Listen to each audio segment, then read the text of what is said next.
एक मिनट रुक जाइए। सरकार सवाल नहीं उठा रही, भाजपा पार्टी नहीं बनी अदालत में। मस्जिद कमेटी गई थी डिस्ट्रिक्ट एडमिनिस्ट्रेशन के पास, जिला प्रशासन ने कहा कि हमसे लेना देना नहीं, एएसआई की इमारत है, एएसआई से पूछिए। एएसआई ने अनुमति देने से मना कर दिया। इसमें सरकार और भाजपा कहां से आ गई भाई? कुछ तो सस्ता लो, सब बढ़िया लो, इसमें क्या खास बात है? थोड़े में ज्यादा स्वाद, यही तो है इसकी खास बात। प्रायोजक हैं cancer healer centre, new beginning. आपने अनुमति मांगी, एएसआई ने अनुमति नहीं दी, आप हाईकोर्ट चले गए। हाईकोर्ट ने कहा हम एएसआई की टीम भेजेंगे, सर्वे कराएंगे। इसमें सरकार कहां से आगे बीच में हो?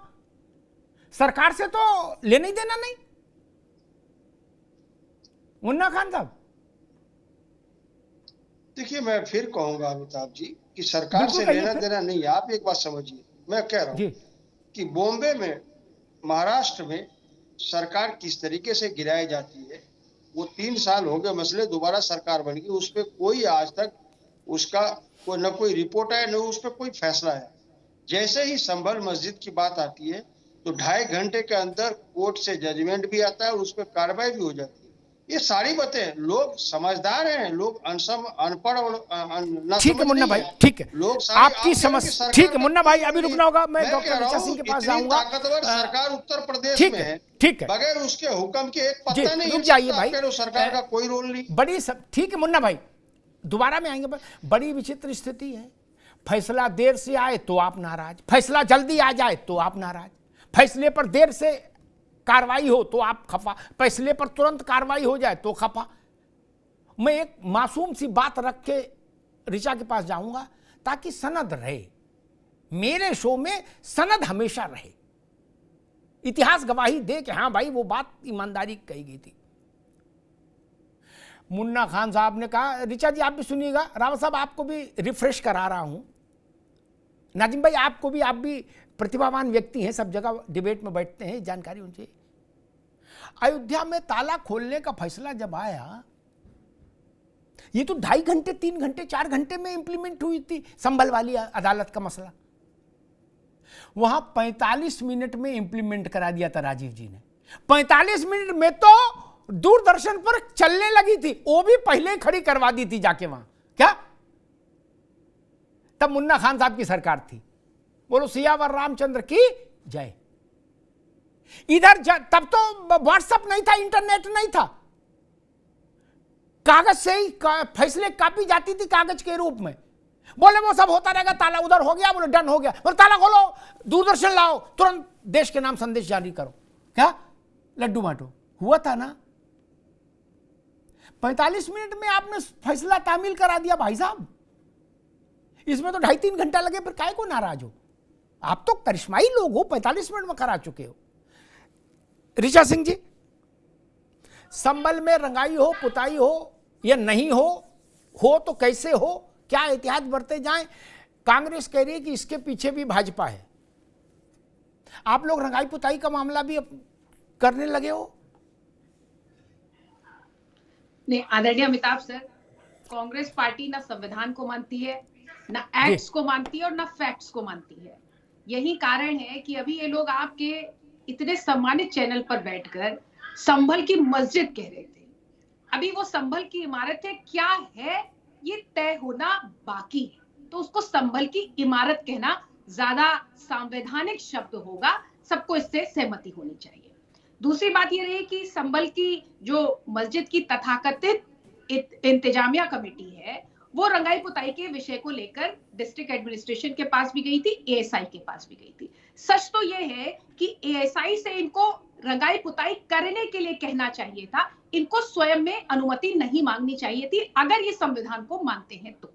लेकिन इसके आगे ये हाईकोर्ट गए और हाईकोर्ट ने एक बहुत महत्वपूर्ण बात कही है आदरणीय अमिताभ सर, कि उसने इंतजामिया कमेटी को ही अस्तित्व पर सवाल उठा दिया है और इंतजामिया कमेटी वहां पे कोई अस्तित्व नहीं रखती है, इसको स्पष्ट कर दिया है। और एक कमेटी बनाने की बात कही है एएसआई के संरक्षण में कि एएसआई के द्वारा 3 सदस्यीय कमेटी होगी जो उसके रंगाई पुताई का कार्यभार करेगी। बिल्कुल रमजान है तो बिल्कुल उसका संरक्षण होना चाहिए, रंगाई पुताई होनी चाहिए। इसको हाईकोर्ट ने माना है और हाईकोर्ट ने कहा है कि एएसआई से का एक सदस्य होगा, एक वैज्ञानिक होगा, क्योंकि वो ASI monument, ASI protected monument है, तो उसके संरक्षण के में किसी तरीके के ऐसे कोई रंगाई पुताई के पदार्थ ना इस्तेमाल हो जाएं जिससे उसके मूल संरचना में परिवर्तन आ जाए। और एक तीसरा प्रशासन का आदमी होगा।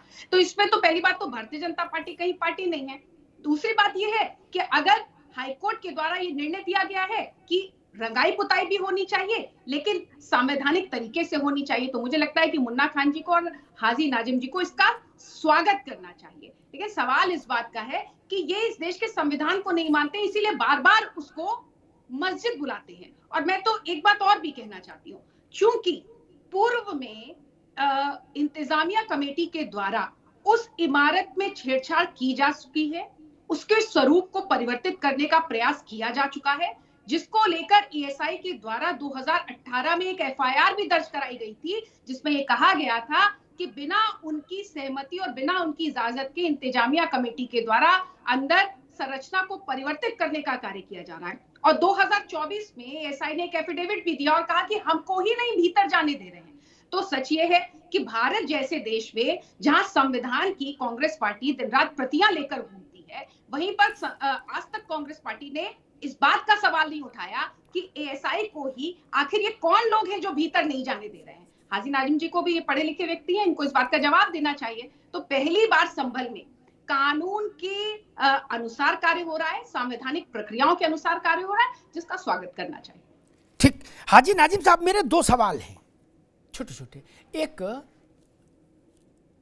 जब मस्जिद या डिस्प्यूटेड साइट कह लीजिए, डिस्प्यूटेड स्ट्रक्चर कह लीजिए, वो एएसआई के अधीन आ गया, तो एएसआई को रोकने वाली ये सो कॉल्ड कमेटी कौन होती है? इंतजामिया कमेटी। एक, क्योंकि इस पर ये इसलिए बात तथ्य मतलब कि इस पर मुकदमा कराया था एएसआई ने इंतजामिया, सो कॉल्ड इंतजामिया कमेटी के खिलाफ। और दूसरी मासूम सा सवाल एक ही, शासन लॉजिस्टिक के इंतजाम के लिए, वैज्ञानिक दृष्टिकोण के लिए एक वैज्ञानिक, और उसकी मूल प्रकृति ना कहीं बिगड़े, इसके लिए एएसआई के लोग, ये 3 लोगों की कमेटी इसमें रंगाई पुताई का काम अपने निरीक्षण में, अपने नियंत्रण में करा दे, तो आपको कोई दिक्कत है? या आप चाहते हो कि नहीं, इंतजामिया कमेटी की ही चौधराहट चले और एएसआई वालों को बाहर कर दें हम और ताला की चाबी अपनी कुर्ते की जेब में डाल लें? ऐसा है क्या मसला? मैंने एक ही बात कही थी कि वो मेरा भारत बड़ा खूबसूरत है, और देखिए भारत जो है संविधान से चलता है। देखिए, अरे यार, आप एक ही बात बार बार बोलते हो। मैंने एक बात बार बार ना बोलो, उसमें मजा नहीं आता। आपकी प्रतिभा पर भी सवाल खड़ा होगा। एक बात कितनी बार बोलोगे? अमिताभ जी, देखिए मुझे यहाँ इस बात को बार बार कहना पड़ रहा है कि डॉक्टर ऋचा जी ने कहा कि बहस में मजा नहीं आएगा भाई। नई बात लाओ, निकाल कर नई बात लाओ। नई बात यह है कि हाजी नाजिम कब तक अपनी देशभक्ति का प्रमाण देता रहे, कब तक हाजी नाजिम ये बताए कि हम लोग संविधान को मानते, कब तक कुछ ये जो संविधान को मानते, एएसआई को कौन प्रवेश नहीं करने दे रहा था? तो इस तरीके का प्रमाण ये लोग देते हैं, लेकिन हम लोग एएसआई संविधान के अंतर्गत आती है या नहीं आती है? 1 लाख बार कहता हूँ कि हाजी नाजिम और भारत का मनपसंद भारत के संविधान को मानता है। और अब दूसरी बात है, जो अभी ये कहा गया कि भी एएसआई जो वहां पर पेंटिंग वगैरह का अपनी निगरानी में कराने चाहते हैं, हम तो कहते कराइए। अरे भाई, हाजी नाजिम, ऋचा भी सही बात कर रही है, वो करेगी। एएसआई भी भारत के संविधान के अधीन है ना। आपने उसकी एंट्री किस हैसियत से रोक दी थी? आप कौन है एंट्री रोकने वाले? आप मालिक हैं क्या उस जमीन के? नहीं। आप मालिक हैं? नहीं। आपने खरीदी अपने पैसे से जमीन? नहीं। आप कागज नहीं दिखा पाए। जिस अब्दुल समद का फर्जीवाड़ा लाए थे कि मूंगफली बेचने वाले ने 7 वर्ग किलोमीटर जमीन दान दे दी, उसके परिवार वाले हम माफी मांग गए कलेक्टर से, बोले भाई मेरी जान छोड़ो, ये फर्जी कागज है। आप चौधरी क्यों बनना चाहते हैं? हाँ, सुन तो लीजिए अमिताभ जी, देखिए अब जब बात आती है यहाँ शाही जामा मस्जिद की रंगाई पुताई, तो देखिए हम लोगों का संवैधानिक अधिकार है कि अपनी मस्जिद तो उससे पहले संभल की इमारत चाहिए। और सुन लीजिए रीचा जी, सुन तो लीजिए, क्या रंगाई पुताई करने से क्या मस्जिद का जो कैरेक्टर की बात ये कर रहे हैं, क्या वो चेंज हो जाएगा? अभी इन्होंने क्या कहा, हरिहर मंदिर है, हरिहर मंदिर है, ये जगदीशपुर में लिखा हुआ है 1913 के। कैसे कह सकते हरिहर मंदिर? अरे आपके पास क्या प्रमाण है? 1913 के डिक्लेरेशन में लिखा हुआ है। आप जिक्र करते हैं कि ये बाबरनामा में लिखा। भाई हम लोग बाबरनामा नहीं मानते, हम लोग नहीं मानते बाबरनामा, हम भारत का संविधान मानते हैं। आप लोग बाबरनामा मानिए, आप बाबर को मानिए, हम लोग भारत का संविधान मानते हैं और संविधान के तहत ये बात अरे करते भाई, हैं। और संविधान के अंतर्गत आती है एएसआई संस्था, और एएसआई ने 2018 में एक एफआईआर कराई कि इंतजामिया कमेटी के लोग एएसआई को ही भीतर नहीं जाने दे रहे हैं। आखिर कौन से संविधान का पालन है? 2012 से पहले तक उसके एक हिस्से में हिंदू किया करते थे। आखिर कौन लोग हैं जिन्होंने हिंदुओं को भीतर जाने से रोक दिया, और 2012 के बाद जो हिस्से में हिंदू पूजा पाठ किया करते थे उसको हिंदुओं के लिए निश्चित कर दिया गया। अगर आप संविधान को मानते हैं तो सबसे पहले तो हम लोग संविधान को मानते हैं, लेकिन आप लोग संविधान को नहीं मानते। अरे भाई हम संविधान के लिए आपसे बात कर रहे हैं। नीचा जी, हम संविधान के संरचना में परिवर्तन करने वाले आप कौन होते हैं उसको मस्जिद बताने वाले? आप अगर संविधान को मानते हैं तो आपको संवैधानिक प्रक्रियाओं का पालन करना चाहिए। पोस्ट कमिश्नर के सर्वे से, पोस्ट कमिश्नर के आदेश से एक सर्वे हो रहा था, आपने सर्वे टीम के ऊपर पत्र चलाने का काम किया, उनसे चक्कर चलाने का काम किया। ये मस्जिद में के नेतृत्व में सर्वे किया जा रहा था, आपने उस सर्वे टीम के ऊपर पत्र चलाने का काम किसने किया? आप लोग उस सर्वे टीम के ऊपर पत्थर और जूते चप्पल चलाने का काम, गोलियां चलाने का काम किसने किया था? हाजी नाजिम जी, क्या ये संवैधानिक था? आप इस बात पर जवाब देना चाहिए कि पोस्ट कमिश्नर के ऊपर जो सर्वे करने गई उसके ऊपर पत्र चलाना कैसे संवैधानिक था? उसको आपको बताना चाहिए। आपको देश को, देश के मुसलमानों को भी गुमराह करना बंद कीजिए। आपको देश के मुसलमानों को भी बताना पड़ेगा कि वो विवादित ढांचा है, वो विवादित ढांचा है जिसको आप बाबर मस्जिद कहते हैं। यही सोचकर आप उनके मन में उत्तेजना पैदा करते हैं।